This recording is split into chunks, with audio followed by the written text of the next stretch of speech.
Assalamualaikum warahmatullahi wabarakatuh. Sebelumnya perkenalkan nama saya Andrian Jubri Putra dengan NRP 503 123 1094. Di sini saya akan mempresentasikan tugas saya pada mata kuliah seminar dengan judul artikel yaitu Electronic Word of Mouth atau EWOM dan Brain Image, sebuah sistematik literatur review. Di sini yang pertama ada abstrak, di mana pada abstrak saya mencantumkan yang pertama ada latar belakang penelitian saya. Kemudian saya juga mencantumkan tujuan dari penelitian ini. Kemudian saya juga mencantumkan metode yang saya gunakan, hasil penelitian, dan juga peluang pengembangan penelitian ke depannya. Nah, yang pertama di sini ada pendahuluan di mana berdasarkan laporan data Reporter Digital 2025 bahwasannya jumlah pengguna internet dunia itu telah mencapai lebih dari 5,5 miliar orang atau sekitar 67,9% dari populasi global. Di sini bisa kita lihat pada gambar satu. Nah, salah satu bentuk komunikasi yang berkembang pesat dalam lingkungan digital adalah Electronic Word of Mouth atau EWOM. Nah, berbagai penelitian juga menunjukkan bahwasannya EWOM ini memiliki peran penting dalam pembentukan brand image. Nah, meningkatnya jumlah penelitian ini mengenai EWOM ini dan brand image menunjukkan bahwa kedua topik tersebut memiliki relevansi yang sangat tinggi. Namun, penelitian yang tersebar itu eh, tersebar pada berbagai konteks seperti industri, negara, platform digital, serta pendekatan metodologis yang berbeda. Oleh karena itu, diperlukan suatu kajian yang mampu mengidentifikasi dan mensintesis hasil penelitian secara sistematis. Di sini saya mencantumkan ada 3 research question. Nah, selanjutnya di sini ada metodologi. Saya menggunakan metode SLR atau System Literature Review. Kemudian saya juga menggunakan pedoman Prisma atau Preferred Reporting Items for Systematic Review and Meta-Analysis 2020 yang terdiri pada 4 tahapan. Nah, tahap proses saya mengumpulkan artikel yang pertama adalah pencarian literatur, di mana saya di sini menggunakan data Scopus karena merupakan salah satu database terbesar yang menyediakan artikel bereputasi internasional. Dalam melakukan pencarian artikel yang saya ingin kaji, saya mencari menggunakan keyword sebagai berikut. Yang pertama ada Electronic Word of Mouth atau EWOM dan juga Brand Image. Kemudian tahap selanjutnya yaitu ada proses seleksi artikel menggunakan pedoman Prisma seperti yang saya paparkan pada gambar 3. Di sini ada 4 tahapan di mana identification. Pada tahap identification saya menemukan sebanyak 161 artikel.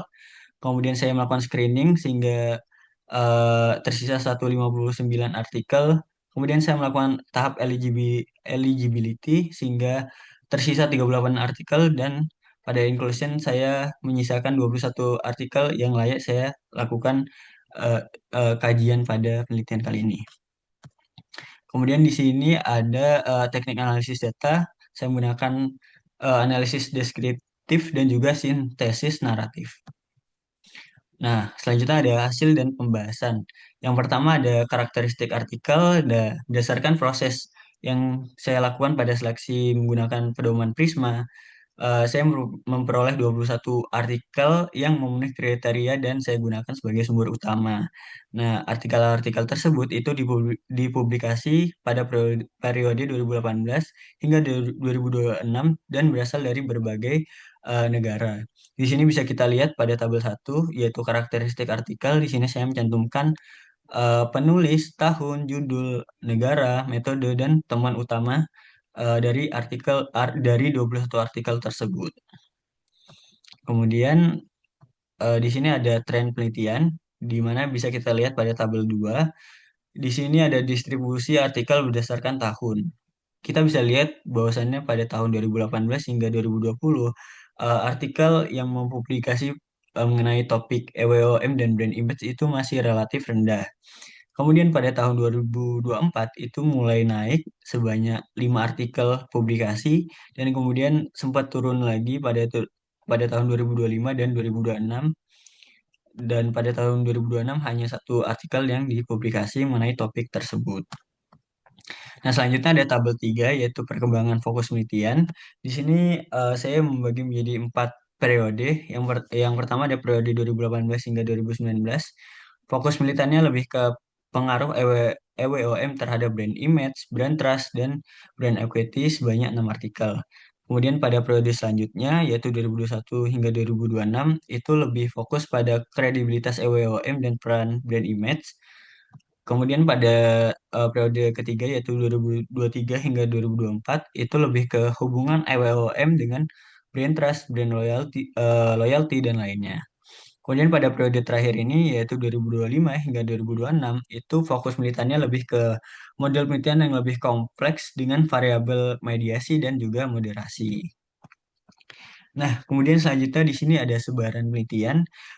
Bisa kita lihat pada tabel 4. Negara dengan publikasi topik brand EWOM dan brand image yang paling dominan adalah negara Indonesia sebanyak 8 artikel yang dipublikasi. Kemudian dilanjut oleh Vietnam dan India dengan 4 artikel publikasi dan ada Korea Selatan, Cina, Thailand dan juga Taiwan.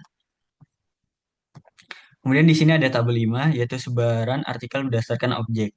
Nah, berdasarkan tabel 5 kita bisa lihat nih bahwasannya objek penelitian yang paling dominan adalah e-commerce dengan jumlah artikel publikasi sebanyak 6 artikel. Nah, kemudian disusul ada media sosial, kosmetik atau skincare, pariwisata travel, maskapai penerbangan, dan lainnya. Kemudian selanjutnya di sini ada metode penelitian yang digunakan berdasarkan artikel yang saya sintesis, 21 artikel yang saya sintesis, kita bisa lihat bahwasannya metode yang paling banyak digunakan adalah SEM atau Structural Equation Modeling sebanyak 8 artikel publikasi. Kemudian disusul ada PLS SEM atau Partial Least Square Structural Equation Modeling sebanyak 7 artikel publikasi dan yang lainnya adalah regresi, IPMA dan analisis statistik lainnya. Kemudian selanjutnya di sini ada faktor-faktor yang mempengaruhi hubungan EWOM dan brand image. Di sini ada 9 faktor yang bisa kita lihat. Dan selanjutnya di sini ada riset gap dan arah riset ke depannya. Di sini ada 4 riset gap. Yang pertama ada dominasi metode kuantitatif sehingga arah riset ke depannya itu bisa melakukan metode pendekatan lainnya seperti kuantitatif atau mixed method. Terus ada keterbatasan cakupan geografi, konsentrasi pada sektor tertentu, dan juga keterbatasan pengembangan model penelitian. Nah, yang terakhir ini ada kesimpulan. Nah, berdasarkan SLR yang saya lakukan pada 21 artikel, itu dapat disimpulkan bahwasannya EWOM itu memiliki peran yang signifikan dalam membentuk brand image. Nah, selain itu juga brand image itu ternyata terbukti berperan penting sebagai mekanisme yang menghubungkan EWOM dengan berbagai outcome pemasaran. Nah, selain itu juga penelitian yang di masa mendatang itu perlu memperluas cakupan geografi menggunakan pendekatan metodologis yang lebih beragam, serta menggambarkan model penelitian yang lebih komprehensif lagi agar lebih memberikan pemahaman yang lebih mendalam mengenai hubungan antara EWOM dan juga brand image dalam era pemasaran digital. Dan ini ada daftar pustaka yang saya gunakan sebagai referensi dalam melakukan penelitian kali ini. Bisa dilihat. Dan mungkin cukup sekian yang dapat saya sampaikan. Kurang lebihnya saya mohon maaf. Terima kasih. Wassalamualaikum warahmatullahi wabarakatuh.